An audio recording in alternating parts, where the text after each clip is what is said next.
కూర మెంతి కూర కర్రీ వండుతున్నా. ఎల్లిపాయలు పొట్టు తీసి ఇట్లా కచ్చాపచ్చగా దంచుకొని ఒక చిన్న ఉల్లిగడ్డ కోసుకున్నా. నూనె పోస్తున్నా, కొద్దిగా ఎక్కువ పోసుకోవాలి నూనె.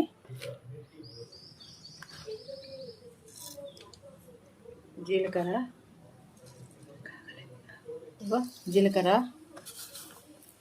ఆవాలు, శనగపప్పు, ఎల్లిపాయ వేస్తున్నా, ఇది పసుపు, ఉల్లిగడ్డలు వేస్తున్నా, పాలకూర వేస్తున్నా. పాలకూర మెంతి కూర బాగుంటుంది. ఉప్పు వేసుకోవాలి. కొంచెం మంచిగా దగ్గరికి ఉడికింది మెంతి కూర పాలకూర. 2 స్పూన్ల కారం వేస్తున్నా. పాలకూర మెంతి కూర మంచిగా ఉడికింది. ఆఫ్ చేస్తున్నా. మీరు కూడా చేసుకోండి. ప్లీజ్ సబ్స్క్రైబ్, లైక్ చేయండి.